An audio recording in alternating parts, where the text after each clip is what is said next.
E aí, galerinha, vocês viram a infinidade que nós temos de grandes compostos com grande importância no nosso dia a dia, né? Nós aprendemos que as amidas, elas estão presentes não só no meio, mas como também aqui no nosso organismo, como, por exemplo, a ureia. Ou ainda que nós temos amidas que são importantíssimas e que revolucionaram a ciência, como a penicilina. E tantos outros exemplos que vocês só vão entender bem melhor quando a gente chegar lá em polímeros, que vocês vão falar assim, por isso que a professora está ensinando aquelas nomenclaturas lá pra gente. Mas agora, nesse momento, vamos relembrar, vamos fixar aí, ó, na nossa cuca, sobre a nomenclatura das amidas e também os grupos funcionais que a gente pode identificar? Vamos lá para a nossa revisão.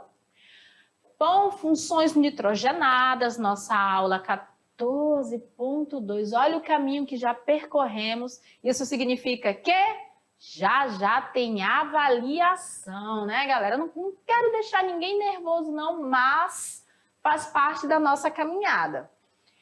Então, quem são as amidas?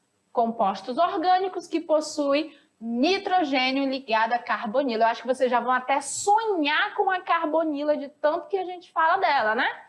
O menor representante da função amida é a metanamida.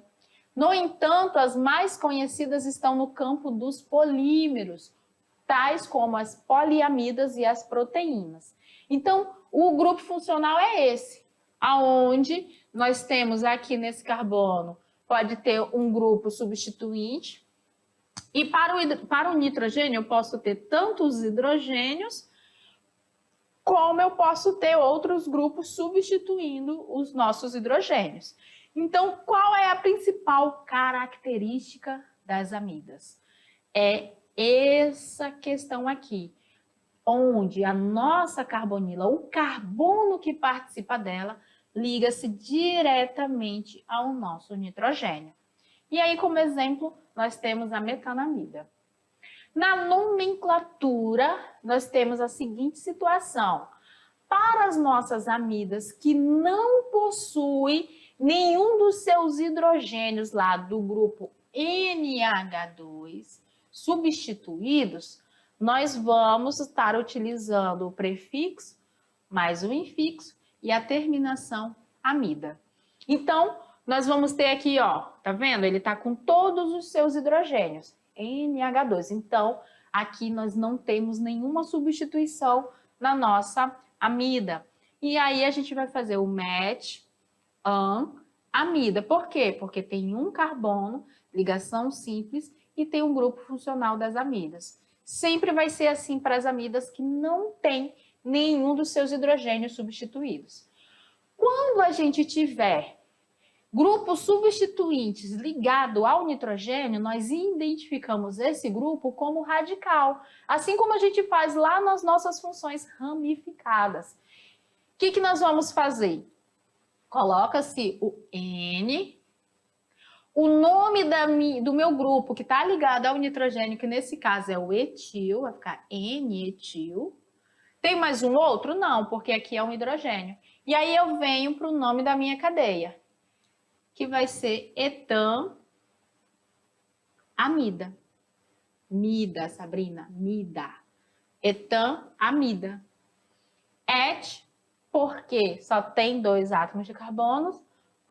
Porque entre esses átomos são ligações do tipo simples e a terminação amida do grupo funcional amida. Então, olha só. Oh, meu Deus, ficou bem em cima. Vamos apagar. Vai ficar desta forma. N-etil etanamida. Nesse caso, que a gente tem etil e o metil, ordem alfabética. N-etil, N-metil, etanamida. Caso exista um ou mais substituintes no hidrogênio das amidas, deverão ser nomeados pelo nome do radical e localizados como o símbolo N, que é o que a gente viu. E aí a gente vai sempre estar utilizando essa regrinha, N de metilamina, que é esse cara aqui. Tranquilo? E agora vai lá você praticar na atividade. Eu vou ficar aqui, ó, de boa, só esperando vocês voltar para a gente fazer a correção junto. Mentira, eu vou ficar aqui ansiosa também. Então, vá lá, faz a sua atividade, que eu te aguardo aqui para a gente fazer a correção juntos.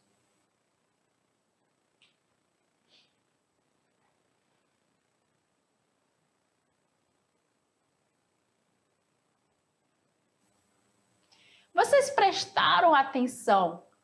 Ó, vocês já são alunos do terceiro ano, já passou pelo primeiro, pelo segundo e está no terceiro. Prestaram atenção que boa parte dos enunciados das questões trazem situações que já aconteceram no dia a dia, trazem descoberta, trazem alguns incidentes, alguns acidentes, trazem situações que acontecem no cotidiano e que envolvem a química, a biologia, a física.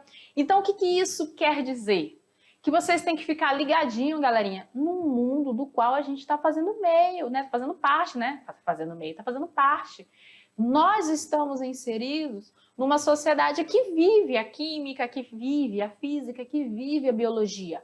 E você, como faz parte desse meio, tem que aprender nomenclaturas para entender uma notícia no jornal, tem que aprender questões de segurança para você evitar se colocar em situações de perigo. Então, ó, só uma dica para você ficar observando aí as notícias de jornais, que talvez algumas dessas notícias sejam enunciados de questões do futuro. Mas vamos lá, para a gente não perder tempo, para o nosso Tirando Dúvida. Vamos lá para a nossa correção da atividade de hoje. Na questão número 1, diz o seguinte: depois de 8 anos de idas e vindas, não é de romance, viu, galerinha? O pessoal que tem mania de vai e volta, não é disso que está falando, viu? Depois de 8 anos de idas e vindas ao Congresso, o Senado aprovou o projeto do deputado federal Eduardo Jorge, do PP de São Paulo, que trata da identificação de medicamentos pelo nome genérico. A primeira novidade é que o princípio ativo, ou seja, a substância do qual depende a ação terapêutica de um remédio, deverá ser informado nas embalagens em tamanho não inferior à metade do nome comercial. E aí ele dá uma estrutura que é um princípio ativo de uma medicação. Isso aqui foi publicado na revista Época em fevereiro de 1999. Olha só, 1999 eu estava no ano escolar, então não pergunte a minha idade. Vamos lá! O princípio ativo dos analgésicos comercializados com os nomes Tilenol, Cibalena, Resprin e etc. é o paracetamol. Ok? O princípio ativo desses analgésicos é o paracetamol, cuja fórmula está representada anteriormente. Olha ele aqui, o paracetamol. Essa é a fórmula estrutural desse composto. E ele é o princípio ativo dessas medicações. Tanto que tem nomes diferentes, porque o princípio que faz esse remédio agir é o paracetamol. O que vai mudar são os laboratórios que produzem medicamentos a partir dele. Tranquilo? E aí vem a questão. Os grupos funcionais presentes no paracetamol são... Bora lá! Vamos ver se o nosso raciocínio está conectado. Eu e você, você e eu. Letra A, álcool e cetona. Vamos lá olhar. Já vi aqui uma situação que pode acontecer dúvida. Pode, mas não deve. Tem hidroxila é álcool, tá certo? Não. Álcool, olha lá, ó a voz macia. Álcool é quando nós temos a hidroxila ligada a um carbono saturado, que é o carbono que faz as 4 ligações simples, certo? Essa é a característica do álcool. Quando a gente vai observar a hidroxila que nós temos aqui na nossa questão, ela está ligada a um aromático, a um anel aromático. O anel aromático, por sua natureza, ele sempre vai apresentar ligações duplas alternadas. Então, a nossa hidroxila aqui, ela não está ligada a um carbono que seja saturado. Então, nós não temos álcool na nossa estrutura. Então, a letra A já está fora. B, amina e fenol. Vamos lá, vamos lá, vamos lá. Fenol está aqui, ó. Hidroxila ligada ao benzeno é o quê? É um fenol. E o que mais que ele disse? Fenol e amina. Vamos ver se tem amina. Você pode pensar, a amina está aqui, mas observe que o nitrogênio está ligado ao carbonila. Não é uma amina, é uma amida. Então, a letra B tá errada.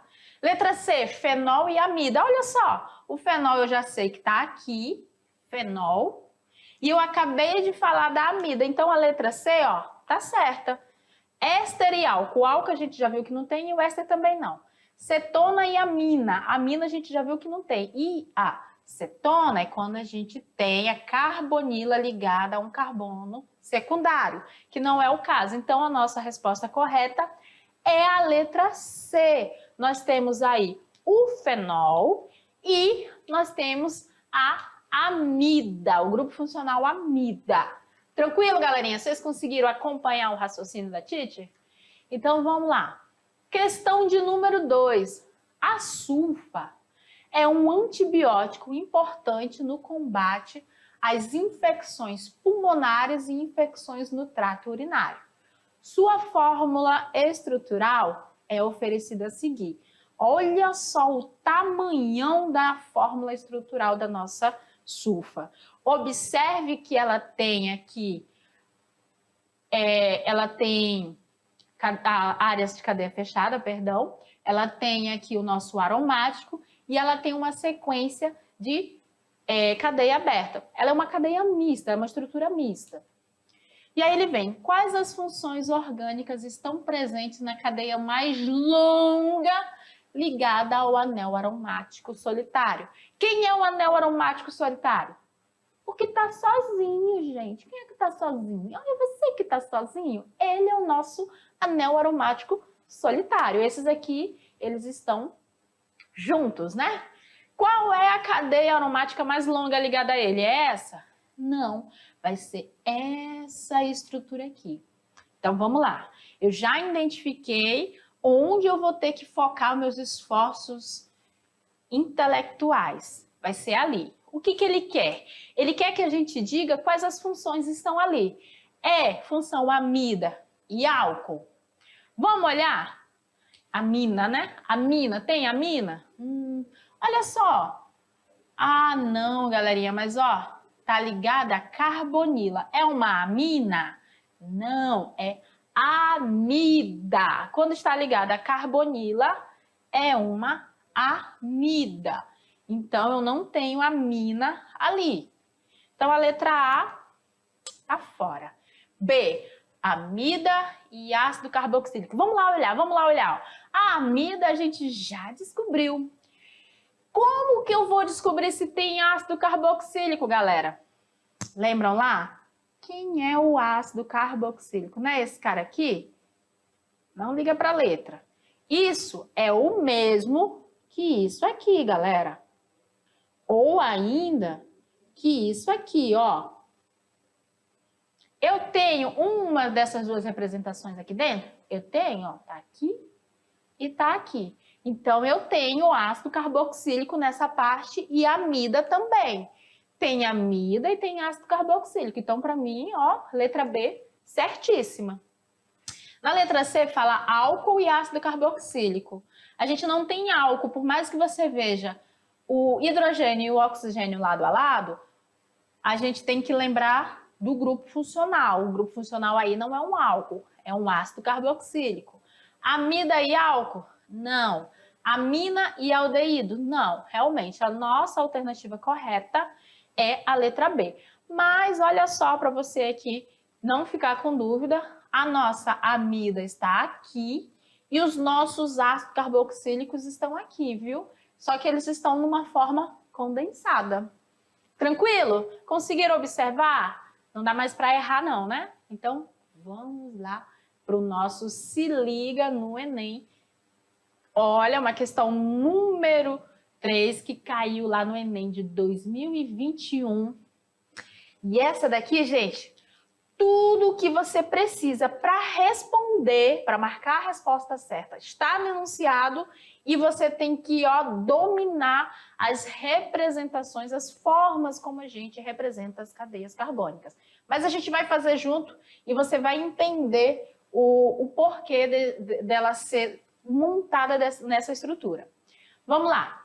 A pentano 5 lactama, ó, que é essa estrutura aqui. É uma amida cíclica, porque tem carbonila, aqui é uma amida, é uma cadeia fechada e não é aromática, então ela é uma amida cíclica, que tem aplicações na síntese de fármacos e pode ser obtida pela desidratação intramolecular, desidratação, perca de água. Intramolecular significa que nem quando a gente está falando de algo dentro de uma única molécula. Inter é quando eu tenho duas coisas juntas. Por exemplo, interclasse é o quê? É entre as classes. Intraclasse, se fosse, seria a sua turma jogando contra vocês mesmos, sem disputar com outra turma. Então, desidratação intramolecular é dentro da própria molécula, tá? Entre os grupos funcionais de ácidos carboxílicos e amina primária, provenientes de um composto de cadeia alifática, ou seja, aqui a gente tem a junção, tá? E ela vai ser formada a partir de um composto de cadeia aberta, saturada, normal e homogênea. Nós vamos ter um ácido carboxílico e uma amina interagindo, provenientes de um composto de cadeia alifática aberta, saturada, normal e homogênea. E aí vem a grande questão. O composto que, em condições apropriadas, dá origem a essa amida cíclica é... Então, aqui, galerinha, lembra que eu falei das interpretações? Aqui nós temos essas questões dentro da química, mas não se assuste. Nós vamos fazer junto e você vai entender. Você vai observar todas essas estruturas aqui e vai dizer qual delas, porque só uma vai se encaixar. Qual delas é uma cadeia aberta, saturada, ou seja, não tem ligações duplas nem triplas, normal, não tem ramificação e homogênea, não tem heteroátomos. Então, vamos lá. Na letra A, olha o que acontece. Bem aqui, nós temos uma situação que é o N, ó, tá vendo aqui? Como ele tá desta forma representado desse jeitinho, significa que ele vai ter lá o CH3, vai ter ele, e dele vai vir o restante da minha estrutura, vai ter o hidrogênio ligado a ele. Quando ele está entre dois átomos de carbono, ele vai ser o quê? Um heteroátomo. Então, essa cadeia aqui da letra A, ela é uma cadeia heterogênea. E no enunciado fala que tem que ser homogênea. Por isso que a letra A, ela não vai servir para a gente. Olha lá. Na letra B, nós temos ligação dupla, galerinha. Isso significa que é uma cadeia insaturada. Se ela é uma cadeia insaturada, não pode ser ela. Por quê? No enunciado, ele fala de uma cadeia, de uma estrutura saturada, ou seja, todas as ligações simples. Então, a letra B também está fora. Se você não quiser perder tempo na letra C, é só você olhar que ela também tem uma insaturação. Ela também é uma cadeia insaturada. Só isso já faz ela estar fora do nosso critério. Na letra D, vamos lá. Ai, professora, tem um nitrogênio aí, está entre os átomos de carbono. Não. Quando está entre parênteses dessa forma, significa que ele age como se fosse uma ramificação. É como se eu tivesse isso aqui, ó. H2C, aí NH2, aí CH2, CH2, tem mais um CH2 e aqui no final o nosso ácido. Essa é essa estrutura. Se você for observar, ela é homogênea, ela é aberta, ela é saturada. E ela é normal, porque isso aqui não é uma ramificação. Ele pode estar aí ou pode estar aqui também. Então, a letra D, até o momento, é a que mais se aproxima. A letra E não pode ser, porque da mesma forma que quando eu tenho o N2 entre parênteses, ele está para fora da cadeia principal, quando eu tenho o CH3 entre parênteses, ele também está para fora, o que caracteriza uma ramificação. Desculpa. Então, a nossa alternativa correta é a letra D. E se você for olhar, ó, a letra D, ela é essa daqui, ó. Linda. Do jeitinho que falou, saturada, homogênea, aberta e ela não tem ligações duplas, não tem ramificação. Já a letra A, olha ali o heteroátomo. A letra E, ela é ramificada, olha só como é que ela fica. E a letra B e C, ela tem a insaturação. Por isso que não podem ser a alternativa correta. Ai, gente, que canseira, hein? O tempo está passando muito rápido, a gente não está conseguir falar muita coisa para vocês. Mas por hoje é só, depois tem mais aula para vocês, então fique ligadinho. Essa primeira parte aqui já foi. Agora vamos para mais conteúdos.